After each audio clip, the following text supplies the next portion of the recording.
Voz do Brasil. As notícias do governo federal que movimentaram o país no dia de hoje. Olá, boa noite. Boa noite para você que nos acompanha em todo o país. Quinta-feira, 27 de março de 2025. Vamos ao destaque do dia: novos mercados na Ásia. Presidente Lula e comitiva chegam ao Vietnã, quinto maior comprador de produtos agropecuários brasileiros. E encerram a viagem ao Japão com negociações avançadas para a venda de carne e etanol brasileiro. O presidente diz que o objetivo é trazer investimentos ao Brasil e aumentar livre comércio em momento de protecionismo no mundo. Eu acho muito ruim essa taxação, porque ao invés da gente facilitar o comércio no mundo, a gente está dificultando o comércio no mundo. E esse protecionismo não ajuda nenhum país do mundo. Você vai ouvir também reestruturação do SAMU. Ministério da Saúde entrega novas ambulâncias a 114 municípios. Com isso, o serviço vai atender mais 2 milhões de pessoas e chega a quase 90% da população brasileira. E ainda a PAC Seleções. Prefeituras têm até dia 31 de março para inscrever projetos, para receberem recursos e obras em áreas como infraestrutura, educação e saúde. Serão destinados 50 bilhões de reais às cidades brasileiras. Hoje, na apresentação da Voz do Brasil, eu, Mariana Jungmann e Luciano Seixas. E acompanhe a gente ao vivo. Acesse radiogov.ebc.com.br ou o canal Gov na sua TV aberta. O presidente Lula encerrou hoje a visita de Estado ao Japão. Nos últimos 4 dias, o presidente e a comitiva brasileira, formada por ministros, parlamentares e empresários, foi recebida pelo primeiro-ministro e autoridades japonesas. As negociações resultaram na venda de aeronaves da brasileira Embraer e em negociações avançadas para a abertura do mercado japonês para a carne e o etanol do Brasil. O presidente Lula e a primeira-dama Janja da Silva também foram recebidos pelo casal imperial do Japão. No último dia da visita oficial ao Japão, o presidente Lula se encontrou com o imperador Naruhito em uma cerimônia de despedida. Lula também participou de uma coletiva à imprensa. Aos jornalistas, o presidente disse que a relação entre Brasil e Japão mudou de patamar. Lula avaliou a viagem como positiva e defendeu a retomada de investimentos japoneses na economia brasileira. Em 2011, nós tínhamos um fluxo comercial da ordem de 17 bilhões de dólares e esse fluxo caiu para 11 bilhões de dólares. E nós achamos que é preciso retomar uma relação comercial muito forte com o Japão. Nós queremos que as indústrias brasileiras estejam no Brasil produzindo etanol, produzindo biodiesel, produzindo hidrogênio verde, produzindo carro híbrido com tecnologia avançada. Nos últimos 4 dias, a comitiva brasileira teve encontros com autoridades e empresários japoneses. Fechou 10 acordos bilaterais entre os dois governos e mais de 80 instrumentos de cooperação entre instituições dos dois países. E abriu as portas para alcançar um dos principais objetivos da viagem, a abertura do mercado japonês para a carne brasileira. O presidente garantiu que a venda do produto será resolvida ainda em 2025. O que eu disse ao primeiro-ministro é que o Brasil está pronto a partir de amanhã. Eu até disse para ele que se as pessoas quiserem no meu avião, estarão convidadas no meu avião para fazer a fiscalização que quiser, no estado que quiser, para que a gente possa mostrar a qualidade daquilo que nós estamos oferecendo ao Japão. A busca pelo aumento das transações comerciais com o Japão ocorre num cenário delicado, com o mundo tendendo a aumentar o protecionismo e o governo dos Estados Unidos aumentando a taxação sobre a importação de produtos. O presidente Lula disse que vai trabalhar para aumentar o livre comércio, inclusive buscando um acordo entre o Japão e o Mercosul, bloco de países sul-americanos formado por Brasil, Argentina, Uruguai, Paraguai e Bolívia. Segundo ele, ações como a dos Estados Unidos prejudicam todos os lados. Isso vai levar o preço das coisas e pode levar a uma inflação que ele ainda não está percebendo. Da parte do Brasil, ele taxou o aço brasileiro em 25%. Nós temos 2 decisões a fazer. Uma é recorrer na Organização Mundial do Comércio, que nós vamos recorrer, e a outra é a gente sobretaxar os produtos americanos que nós importamos. É colocar em prática a lei da reciprocidade. Eu acho muito ruim essa taxação, porque ao invés da gente facilitar o comércio no mundo, a gente está dificultando o comércio no mundo. E esse protecionismo não ajuda nenhum país do mundo. Antes de deixar o Japão, o presidente Lula também voltou a defender uma reforma no Conselho de Segurança da ONU, a Organização das Nações Unidas. e falou sobre a Conferência contra as Mudanças Climáticas, a COP30, que será em Belém, no Pará, em novembro deste ano, e do compromisso do Brasil com o desmatamento zero. De Tóquio, no Japão, Pablo Mundim. E do Japão, o presidente Lula seguiu hoje para o Vietnã. No país, ele vai se reunir com autoridades e empresários locais. Para se ter uma ideia, o Vietnã ocupa a 5ª posição entre os países de destino dos produtos do agronegócio brasileiro, atrás de Portugal, Reino Unido, França e Paraguai. Além disso, o Brasil fornece cerca de 70% da soja importada pelo país asiático, além de ser o principal fornecedor de carne suína, o segundo maior de carne de frango e de algodão.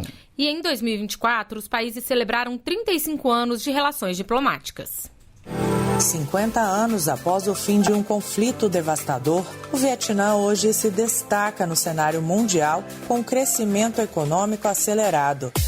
Localizado no Sudeste Asiático, o país foi aberto aos turistas só em 1997 e desde então é reconhecido pelas belas paisagens e cidades vibrantes, como a capital Hanoi. Mas foi com a abertura de mercado que o país começou a atrair investidores estrangeiros, como explica Marco Farani, embaixador do Brasil no Vietnã. O Sudeste Asiático é a região mais dinâmica hoje do planeta, né? Com as economias aqui todas crescendo numa média de 4, 5% ao ano. Entre todas as economias do Sudeste Asiático, o Vietnã é a economia que cresce mais rápido. No ano passado eles cresceram 7% e esse ano a previsão é de crescer 8%. A visita do presidente Lula se insere nesse contexto, ou seja, num contexto de um país em crescimento, de uma região em crescimento, um mercado aqui no Sudeste Asiático de 685 milhões de pessoas que vivem, né, aqui no espaço da ASEAN, na qual há um acordo de livre comércio onde os países todos comercializam entre si. Portanto, investir no Vietnã significa investir no mercado de 685 milhões de pessoas. Só no ano passado, Brasil e Vietnã registraram intercâmbio comercial de 7,7 bilhões de dólares, com 415 milhões de dólares de superávit para o Brasil. O país asiático se consolidou como o 5º destino global das exportações do agronegócio brasileiro. De acordo com o secretário de Ásia e Pacífico, embaixador Eduardo Paes Saboia, a ampliação dessa relação econômica é um dos temas da agenda da visita do presidente Lula em Hanoi nesta semana. O governo brasileiro quer também reforçar as relações diplomáticas. Nós temos 35 anos de relações diplomáticas com o Vietnã, um país que tem um grande dinamismo. Em função disso, nós trabalhamos já desde o ano passado com o anúncio da elevação entre Brasil e Vietnã ao nível de parceria estratégica, um aprofundamento do diálogo político, maior cooperação econômica.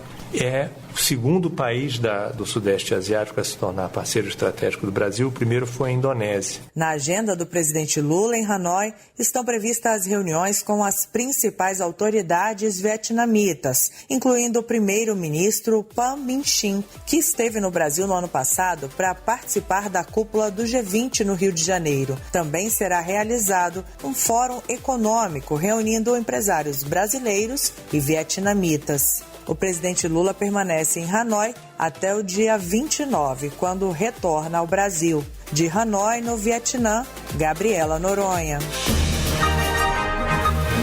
O SAMU 192, Serviço de Atendimento Móvel de Urgência, está sendo modernizado desde 2023. E hoje, mais 156 novas ambulâncias foram entregues para prefeitos de 114 municípios. Esse lote vai beneficiar mais de 2 milhões de pessoas e, com ele, o SAMU passa a atender quase 90% da população brasileira. A meta do Ministério da Saúde é garantir o serviço em 100% do território nacional. Nesta quinta-feira, 156 novas ambulâncias do SAMU foram entregues na esplanada dos ministérios a prefeitos de 114 municípios de 15 estados. A entrega desse lote vai beneficiar 2 milhões de pessoas e vai reduzir o tempo de espera do Serviço de Atendimento Móvel de Urgência. Por meio do Programa de Aceleração do Crescimento, o novo PAC, estão garantidos recursos de mais de 240 milhões de reais para a entrega de 2.300 ambulâncias até o final de 2026, sendo 1.300 só neste ano. Para o presidente em exercício, Geraldo Alckmin, a rapidez é o maior aliado nesse processo. E a emergência é uma das questões mais relevantes. Tem a chamada hora de ouro, os primeiros 60 minutos. Eles fazem toda a diferença. Um atendimento rápido e com equipe treinada, você salva vidas, diminui sequela.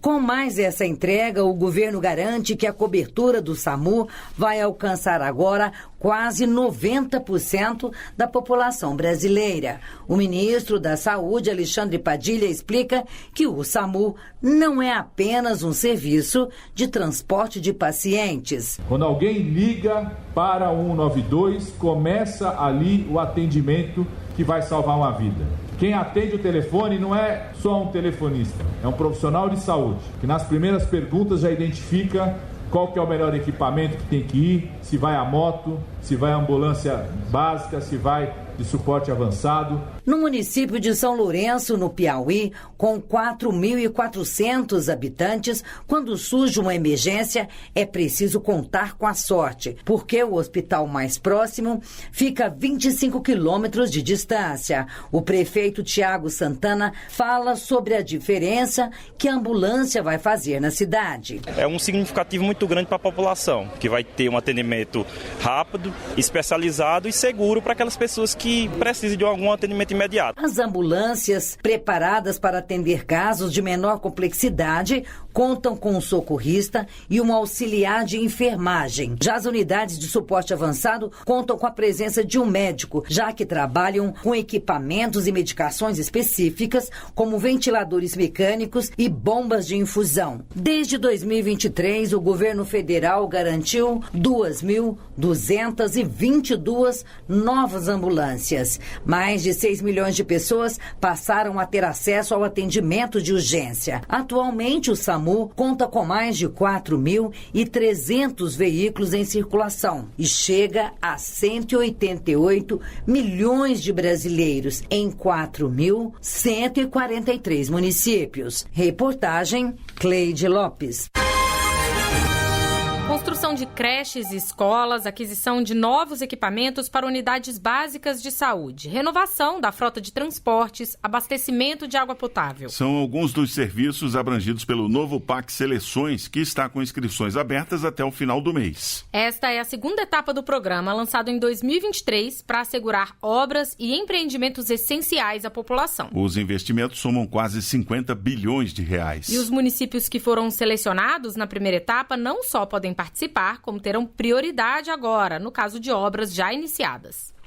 O município de Jordão fica no coração da floresta amazônica, no extremo norte do país, no estado do Acre, distante 600 quilômetros da capital Rio Branco. Lá só se chega de avião ou de barco. Por conta do acesso difícil, os serviços e produtos demoram a chegar até a população, especialmente aos 70% que vivem na zona rural. Foi graças ao PAC Seleções que o prefeito de Jordão, Francisco Naldino Souza, conseguiu assegurar água potável e transporte escolar em áreas rurais. Hoje eu tenho 64 escolas na zona rural.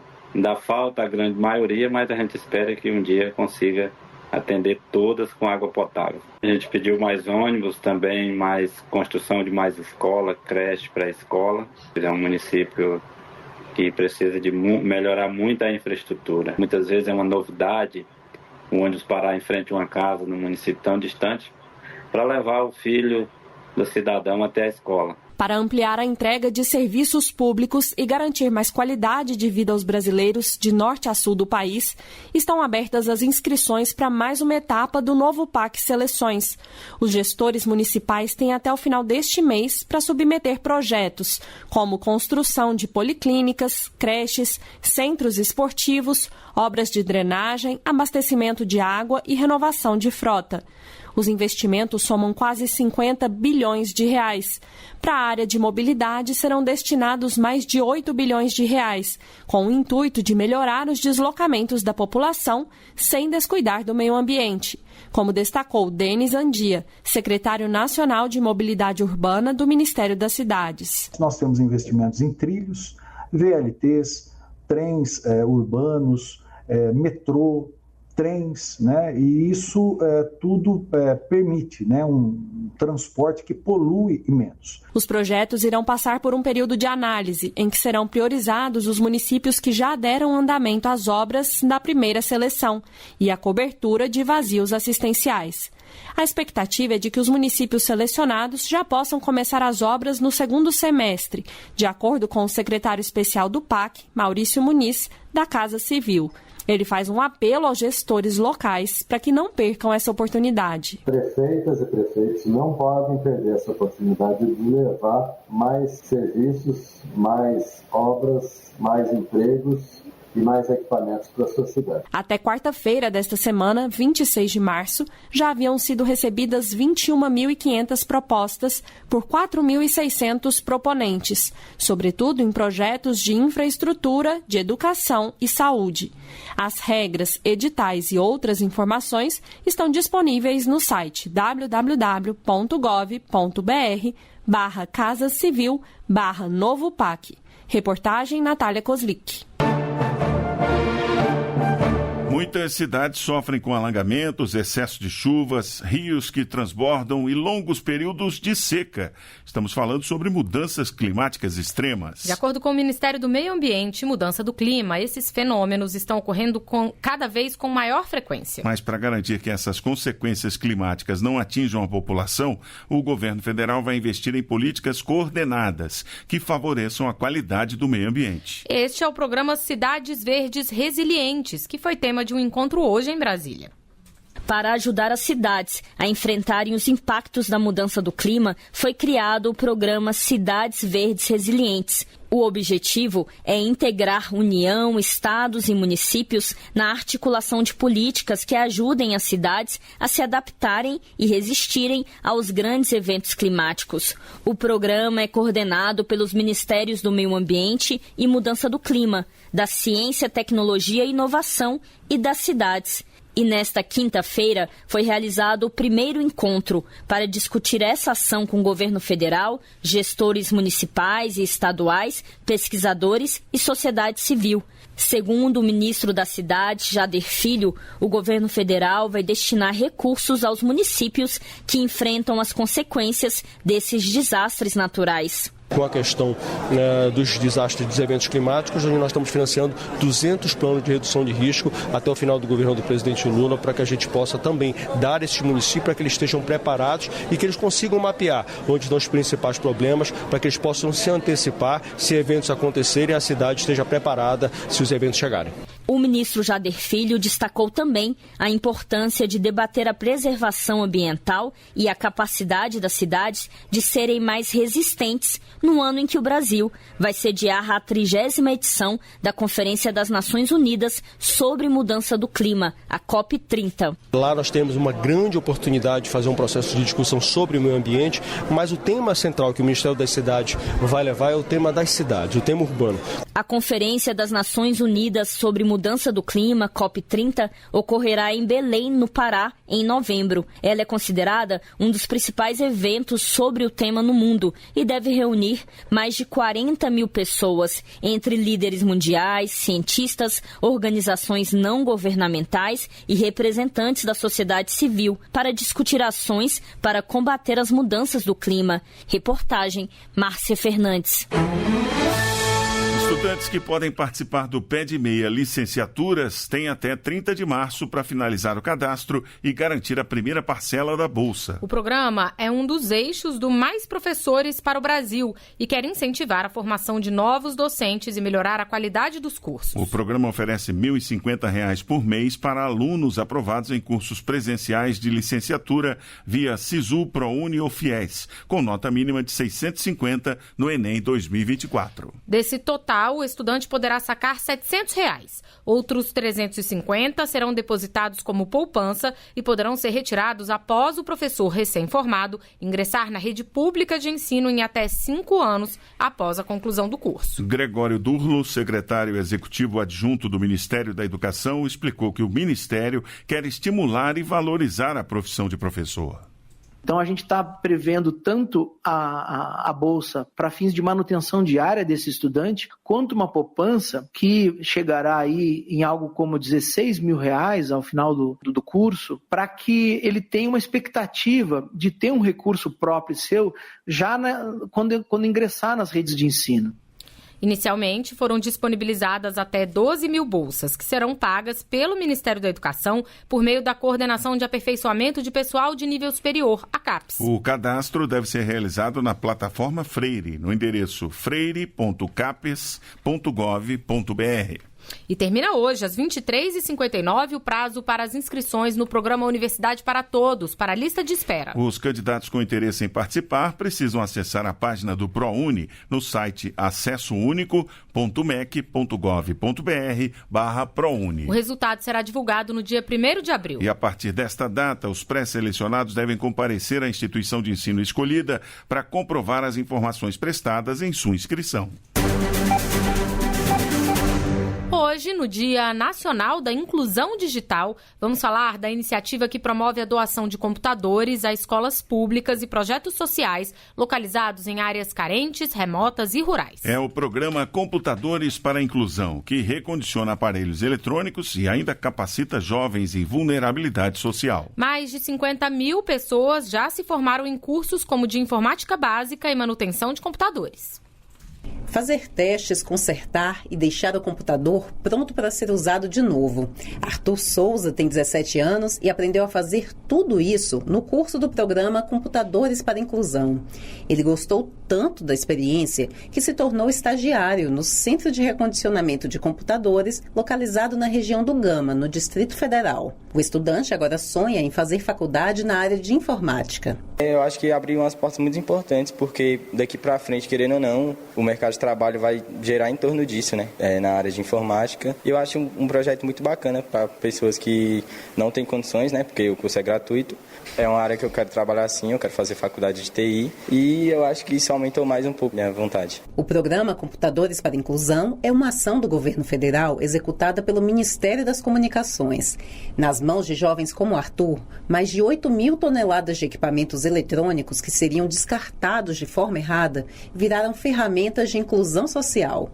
O coordenador geral de inclusão digital do Ministério das Comunicações, Gustavo André Lima, lembra que com o trabalho realizado nos centros de recondicionamento de computadores de todo o país, mais de 50 mil pessoas aprenderam a profissão. Quando um órgão público ele não tem um equipamento que não está mais em utilização, e ele pode destinar ele para uma outra frente. Então ele vem para os centros de recondicionamento que são tratados pela capacitação de jovens em vulnerabilidade social e doados posteriormente para a criação de pontos de inclusão digital, que são escolas, bibliotecas, telecentros, associações, são diversos pontos espalhados por todo o Brasil. Então esses centros eles recebem os computadores e formam as pessoas com cursos bastante voltados para o mercado de trabalho em manutenção de equipamentos eletrônicos. Hoje não só mais computadores, mas também celulares. Em 2022, os centros de recondicionamento de computadores estavam instalados em 19 estados.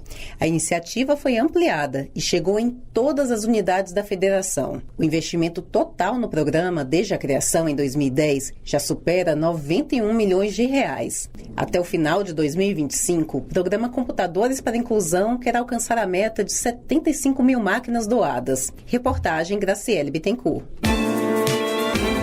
O Índice Nacional de Preços ao Consumidor Amplo 15, IPCA 15, que é uma prévia da inflação, foi de 0,64% em março. Segundo o IBGE, o resultado representa 0,59 ponto percentual abaixo da taxa registrada em fevereiro, que foi de 1,23%. Os setores que mais impactaram os preços foram de alimentação e bebidas, seguido dos transportes. E o Banco Central também divulgou hoje o relatório de política monetária do primeiro trimestre de 2025, aumentando a previsão de inflação este ano para 5,1% e 3,7% no ano que vem. O relatório aponta ainda que a bandeira tarifária para a energia elétrica deve permanecer verde até junho e que o mercado de trabalho segue aquecido e em patamar elevado. E essas foram as notícias do Governo Federal. Uma realização da Secretaria de Comunicação Social da Presidência da República. Com produção da Empresa Brasil de Comunicação. Fique agora com as notícias do Poder Judiciário e do Congresso Nacional. Boa noite. Boa noite para você e até amanhã. A Voz do Brasil. Governo Federal.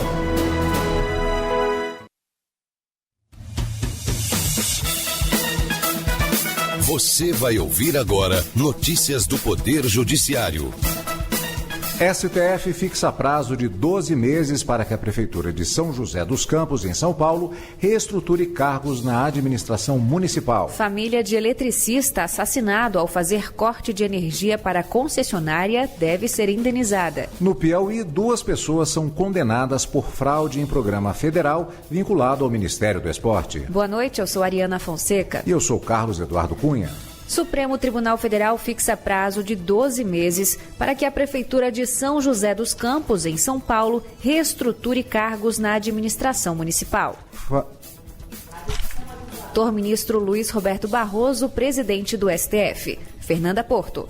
O caso foi julgado depois que a Prefeitura de São José dos Campos, por meio de suspensão liminar, questionou no STF uma decisão do Tribunal de Justiça de São Paulo, que julgou inválidos trechos da lei municipal que instituiu cargos comissionados na estrutura administrativa da Prefeitura e fixou o prazo de providências que terminaria no dia 30 de abril. Mas ao julgar o caso, o relator, o ministro Luiz Roberto Barroso, considerou que o prazo de 120 dias estabelecido pelo TJ de São Paulo é excessivamente curto para a criação de novos cargos, com planejamento orçamentário e financeiro necessário à admissão de novos servidores e ainda a realização de concurso público. Concordância de herdeiros sobre pagamento de dívida com herança deve ser expressa. Essa conclusão é do STJ. Fátima Uchoa.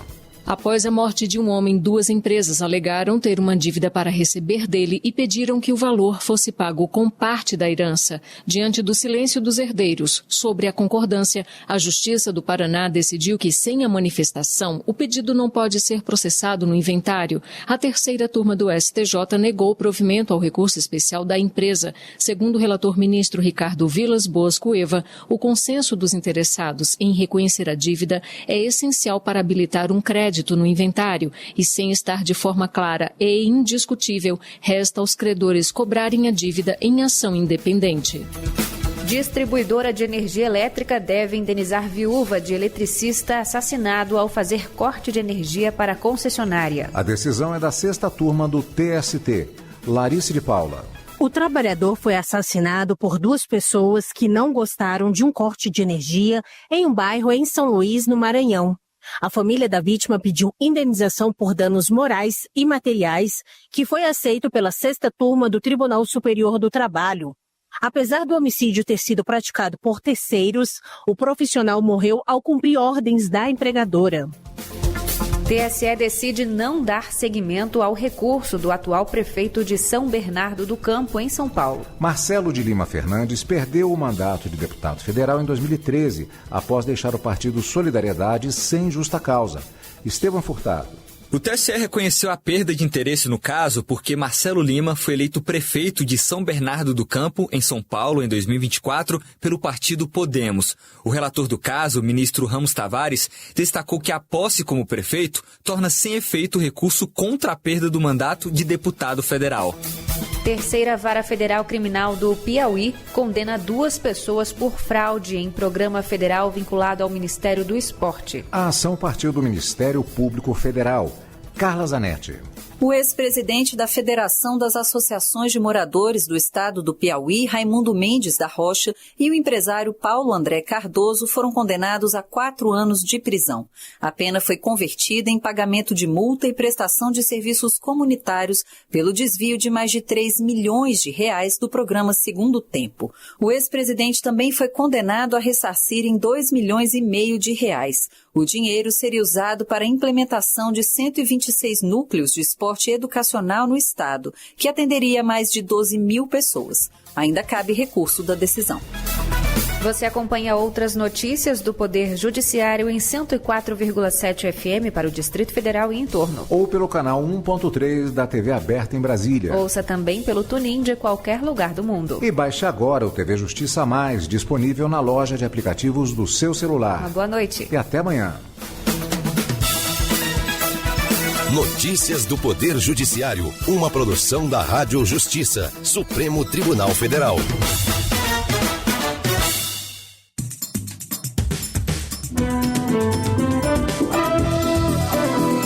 Está no ar o Jornal do Senado. Eu sou Paula Groba. E eu sou Ricardo Nacaoca. E estes são os destaques de hoje do Jornal do Senado, que começa agora.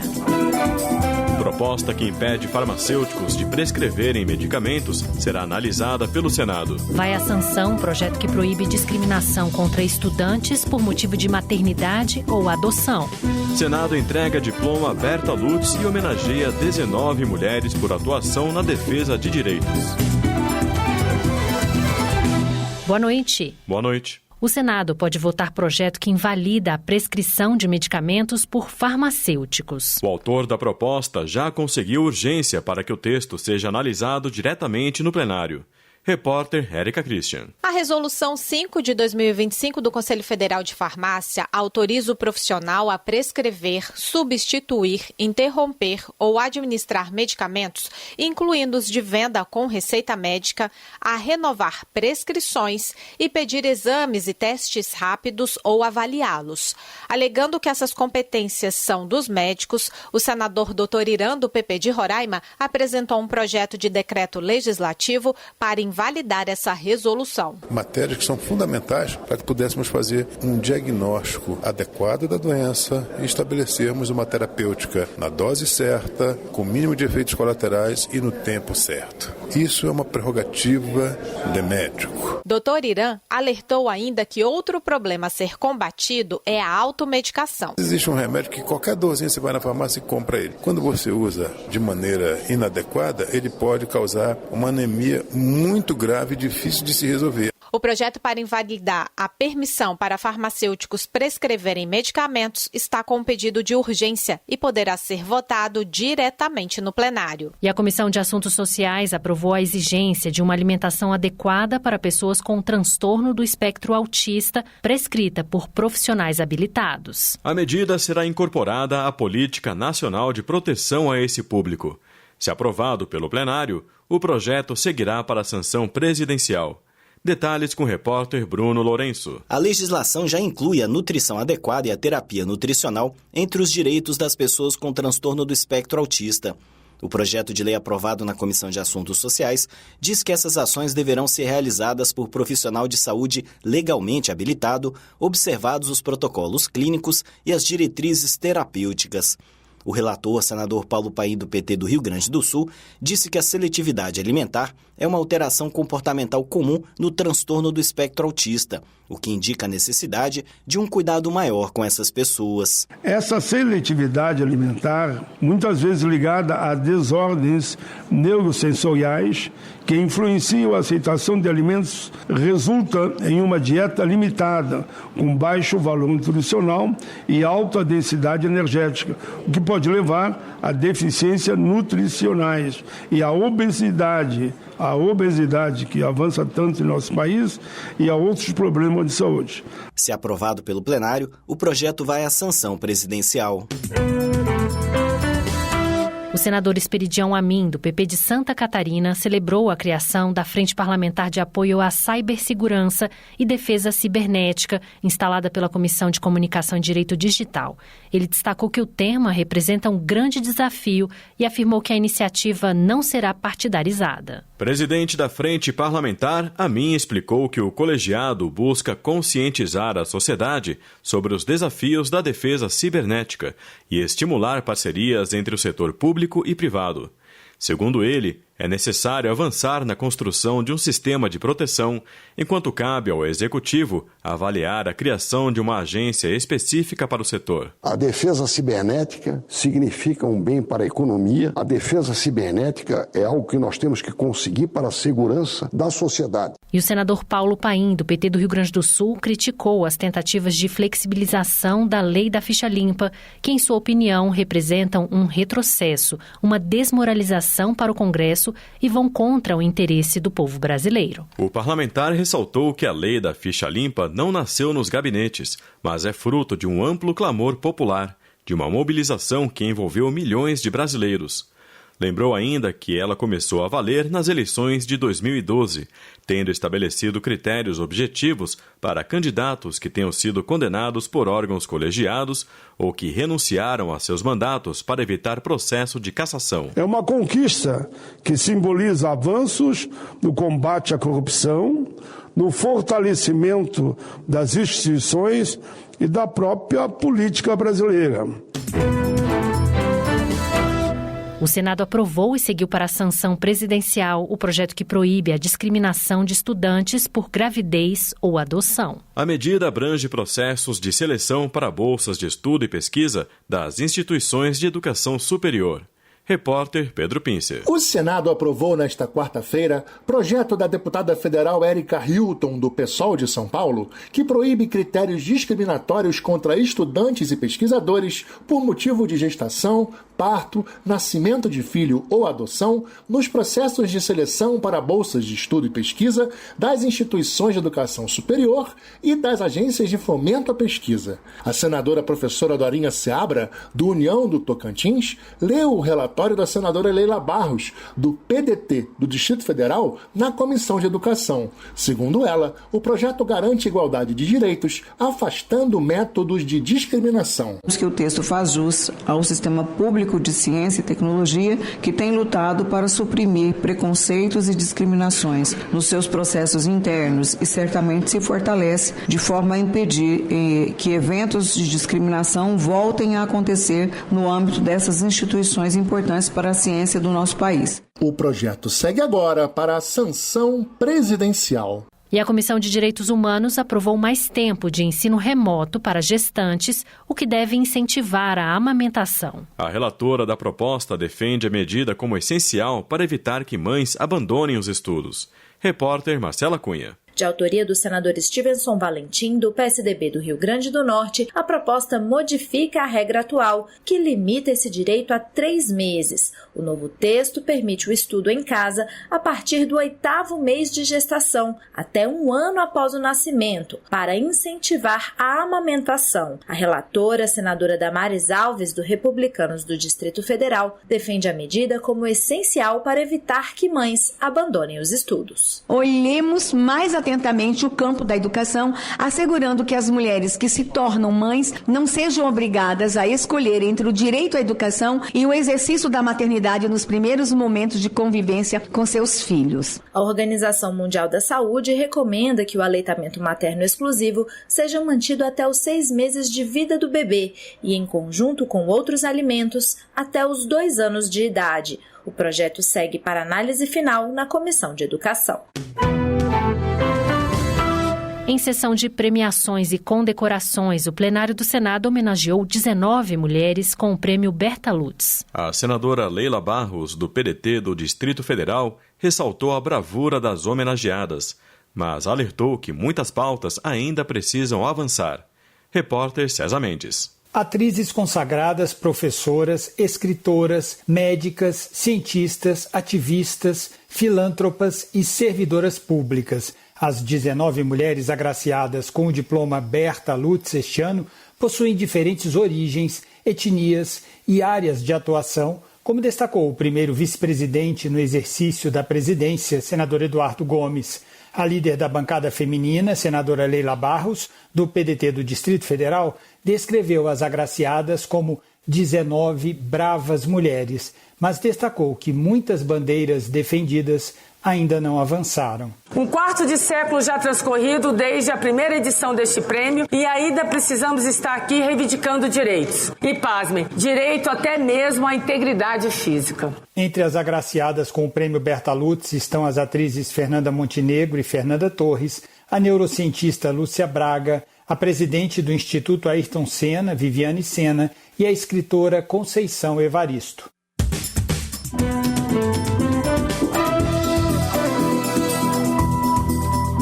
Com trabalhos técnicos de Eliseu Caires, o Jornal do Senado fica por aqui. Acompanhe agora as notícias da Câmara dos Deputados. Boa noite. Boa noite e até amanhã.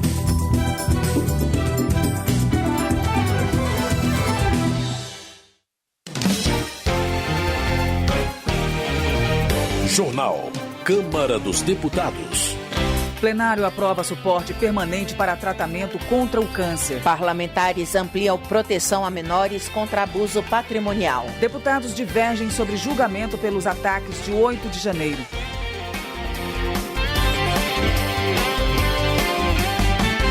Boa noite. A primeira turma do Supremo Tribunal Federal aceitou a denúncia sobre a tentativa de golpe de Estado, o que transformou o ex-presidente Jair Bolsonaro e mais 7 aliados em réus numa ação penal. O assunto repercutiu no plenário da Câmara. Para Érica Hilton, do PSOL de São Paulo, a decisão da Justiça fortalece a democracia. Ela condena a tentativa de ruptura do Estado democrático de direito e enfatiza a gravidade dos atos cometidos. Érica Hilton reafirma seu compromisso de combater qualquer tipo de anistia para os envolvidos nos atos de 8 de janeiro. Ela defende que golpistas sejam responsabilizados e assegura que a democracia brasileira prevalecerá sem nenhum tipo de concessão. Coronel Assis, do União de Mato Grosso, considera frágeis as denúncias que foram utilizadas contra Jair Bolsonaro para torná-lo réu. Na avaliação do deputado, o relatório da Polícia Federal sobre o caso está cheio de contradições. Coronel Assis alega que a democracia brasileira está sendo comprometida com a aceitação de acusações que, segundo ele, não têm fundamento. O parlamentar também afirma que a presunção de inocência do ex-presidente está sendo ignorada. Dandara, do PT de Minas Gerais, afirma que a decisão da primeira turma do STF contra Jair Bolsonaro e seus aliados representa um marco histórico para o Brasil e serve de alerta para evitar novas tentativas de golpe. Dandara rebate a ideia de que não houve armas no 8 de janeiro, argumentando que objetos destruídos nas invasões aos palácios dos 3 poderes foram usados de forma violenta.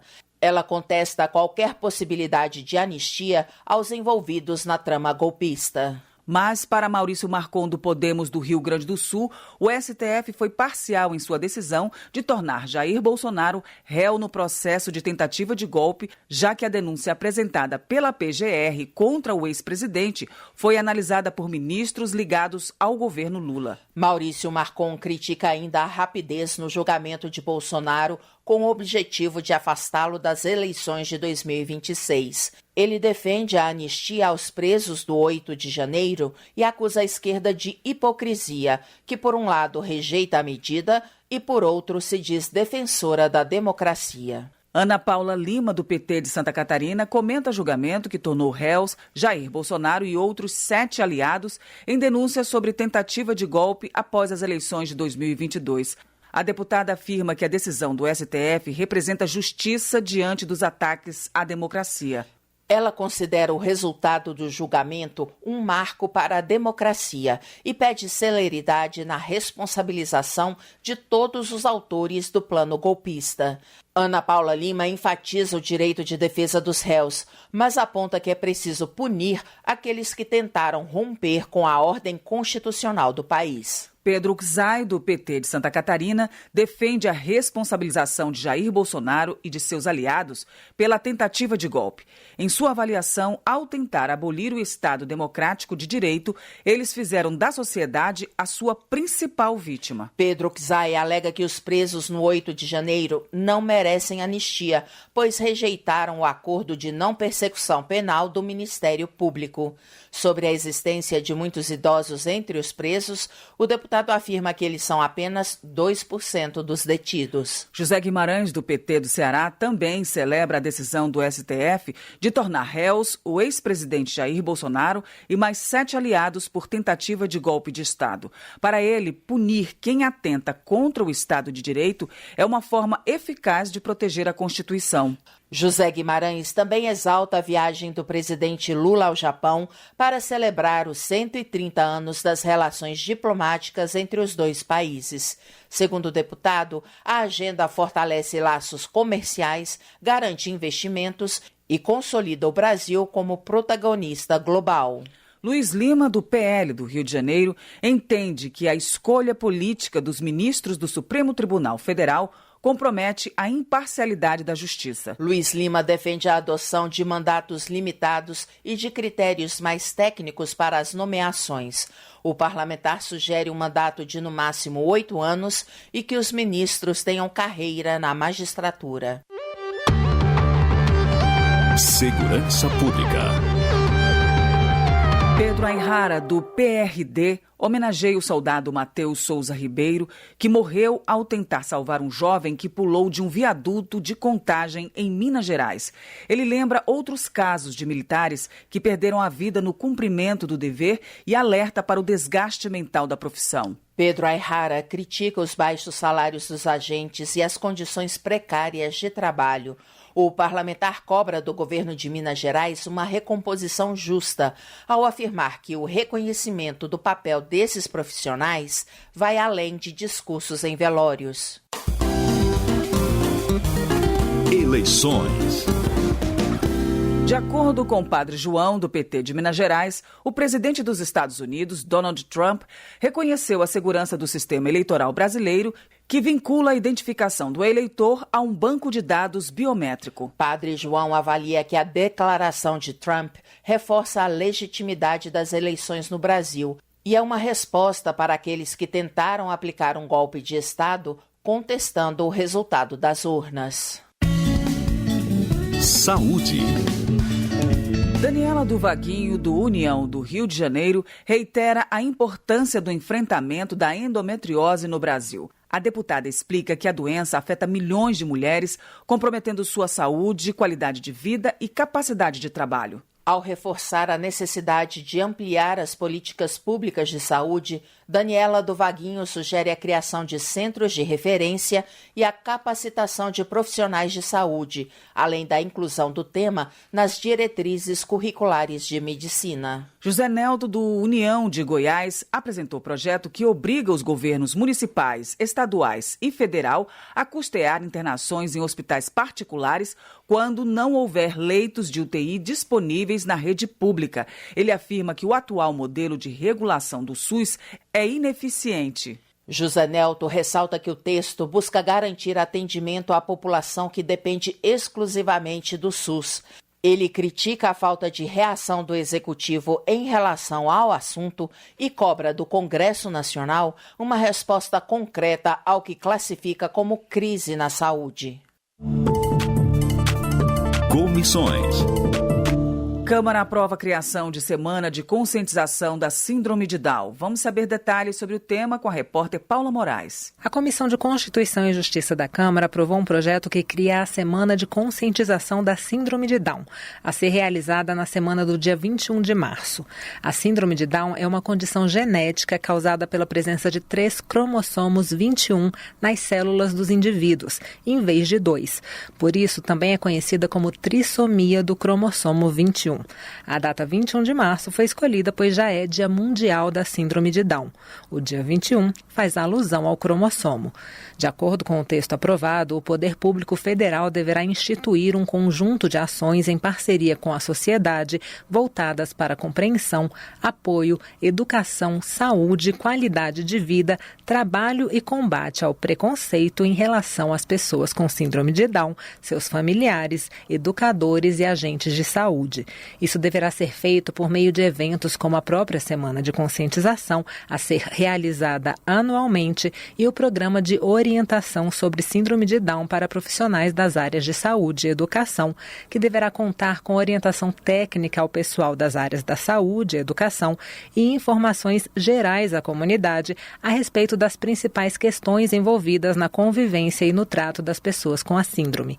Outro ponto é o apoio pós-parto à mãe de criança especial, com medidas como acolhimento e possibilidade de permanência da mãe junto à criança especial em UTIs por tempo maior e em horários diferenciados, observadas as avaliações e os protocolos médicos em cada caso. As despesas deverão ser pagas a partir de dotações orçamentárias próprias já existentes para promoção e fomento de políticas públicas de saúde, educação e empreendedorismo, promoção e inclusão das pessoas com síndrome de Down, seus familiares, entidades e sociedade. O relator da proposta na Comissão de Constituição e Justiça, deputado Duarte Júnior, do PSB do Maranhão, explicou por que prefere o nome Trissomia 21 à síndrome de Down. Eu, como pai atípico, eu que tenho um filho com T21, eu tenho feito o máximo para que as pessoas conheçam a trissomia pelo nome técnico, que é T21.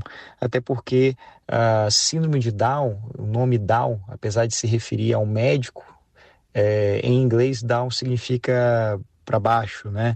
É o oposto de up. Então não tem nada a ver isso com pessoas com T21, porque são pessoas que, como qualquer pessoa, são pessoas que só precisam de uma oportunidade para ser feliz, para viver com dignidade, para curtir, para acessar os seus direitos. A proposta que cria a Semana de Conscientização da Síndrome de Down, a ser realizada na semana do dia 21 de março, segue para a análise do Senado. Da Rádio Câmara, de Brasília, Paula Moraes.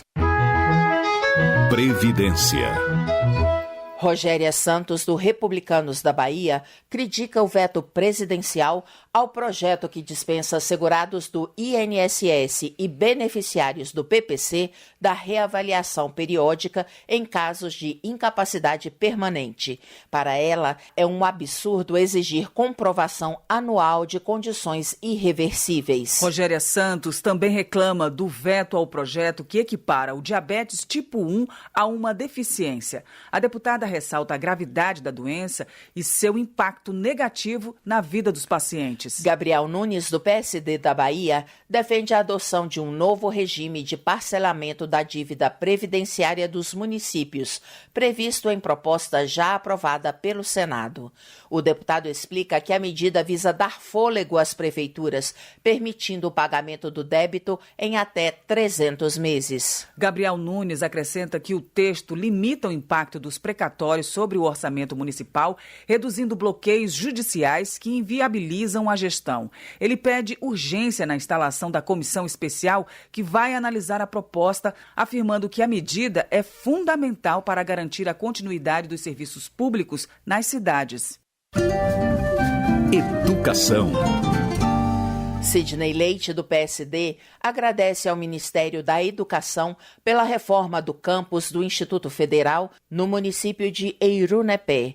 Ele defende a ampliação da rede para outras regiões do Amazonas, ressaltando a importância da interiorização do ensino para democratizar a educação. Sidney Leite também elogia a iniciativa da Prefeitura de Tefé, que distribuiu cartões para a compra de material escolar a 15 mil alunos da rede pública. Ele avalia que ações como essa incentivam a frequência escolar e asseguram o direito à aprendizagem, especialmente nas regiões mais afastadas.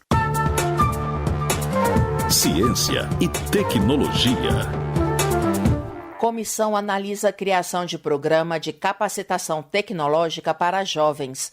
A repórter Maria Neves detalha o conteúdo da proposta. Em análise na Comissão de Educação da Câmara, projeto do deputado Marcos Tavares, do PDT do Rio de Janeiro, institui o programa Juventude Digital.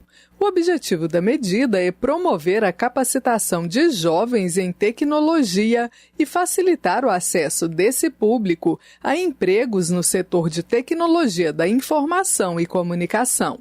De acordo com a proposta, o programa deve oferecer cursos e treinamentos em áreas como programação, desenvolvimento de software, redes de computadores, segurança da informação e análise de dados. Jovens que estudam em escolas públicas, especialmente os que se encontram em situação de vulnerabilidade social, devem ter prioridade nos cursos. Na opinião do relator do texto na Comissão de Ciência, Tecnologia e Inovação, deputado Júlio César Ribeiro, do Republicanos do Distrito Federal, o programa é fundamental para melhorar a trajetória profissional dos jovens. Projeto que, sem dúvida alguma, irá beneficiar muitos jovens que estão iniciando as suas atividades profissionais, principalmente na área de tecnologia, que tem crescido muito no nosso país, e um programa como esse, dando a eles a oportunidade desse ingresso, de capacitar, certamente ajudará no crescimento profissional e, com certeza, abrirá muitas portas em sua vida profissional. Júlio César Ribeiro ressalta que a formação de profissionais nas áreas tecnológicas no Brasil está muito distante das necessidades do mercado. Segundo o deputado, estudo da Associação das Empresas de Tecnologia da Informação e Comunicação e de Tecnologias Digitais aponta que o país forma 53 mil profissionais por ano. A demanda, no entanto, seria de 159 mil formados anualmente. Com isso, há um déficit anual de mais de 100 mil pessoas na área de tecnologia. Além da Comissão de Educação, o projeto também será analisado pelas comissões de Trabalho, de Finanças e Tributação e de Constituição e Justiça. Da Rádio Câmara de Brasília, Maria Neves. Transportes. Bebeto, do PP do Rio de Janeiro, propõe a realização de audiência na Comissão de Viação e Transporte para discutir as obras de revitalização da ferrovia da Baixada Fluminense. Ele lamenta o abandono da via e cobra da MRS Logística investimentos em modernização da malha ferroviária. Além da ferrovia, Bebeto acompanha também a duplicação da rodovia Presidente Dutra. O deputado esteve com representantes da concessionária Eco Rio Minas para discutir estratégias para evitar impactos negativos às cidades e proteger as empresas que margeiam a estrada. Votação. Divergências marcam a aprovação do projeto que institui data nacional para celebrar os congados e reinados. A reportagem é de Marcelo Lacher. Tá caindo fulô, tá caindo fulô, tá caindo fulô, tá caindo. Depois de muita discussão e debates, o plenário da Câmara aprovou o projeto que institui o Dia Nacional dos Congados e Reinados, a ser comemorado todos os anos no 7 de outubro.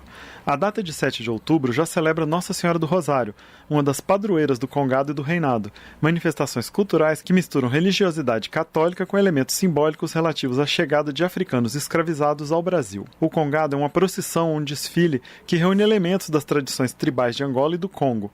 Tem origem no século XIX, quando era praticado por escravizados, que adicionaram o culto a santos católicos. Além de Nossa Senhora do Rosário, tem também São Benedito e Santa Efigênia, santos de devoção da comunidade preta. Congado e Reinado são festas populares em Minas Gerais e em outros estados, como Espírito Santo, Bahia, Rio de Janeiro e São Paulo. O projeto, apresentado pela deputada Dandara, do PT de Minas Gerais, rendeu mais de 2 horas de discussão no plenário da Câmara. Deputados da bancada evangélica queriam adiar a votação, com o argumento de que a proposta não foi devidamente discutida e não respeitou a ordem de pauta do plenário. Foi o que disse o deputado Eli Borges, do PL de Tocantins. Orientamos pelo adiamento, na compreensão de que essa é uma matéria delicada, é uma matéria que eu quero, por exemplo, conhecer o conteúdo de tudo isso. Aqui não é radicalismo cristão, não cristão. Aqui é uma posição de que esse tipo de matéria tem que ser melhor discutido. O plenário rejeitou o adiamento da votação. O deputado Otônio de Paula, do MDB do Rio de Janeiro, também da Frente Parlamentar Evangélica,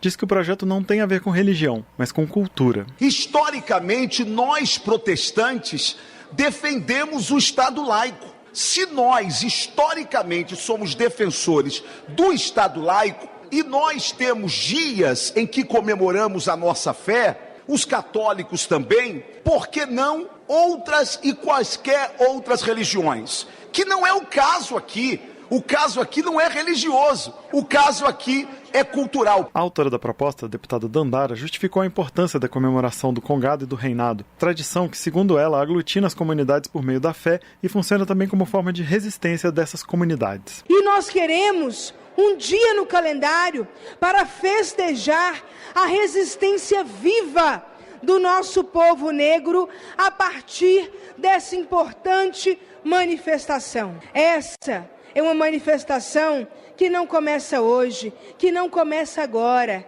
É de quando o nosso povo negro escravizado chegou a esse país. O projeto que institui o 7 de outubro como o Dia Nacional dos Congados e Reinados seguiu para análise do Senado. Da Rádio Câmara de Brasília, com informações de Antônio Vital, Marcelo Larcher. Termina aqui o Jornal Câmara dos Deputados, com trabalhos técnicos de Alan de Souza e apresentação de Val Monteiro e Luciana Vieira.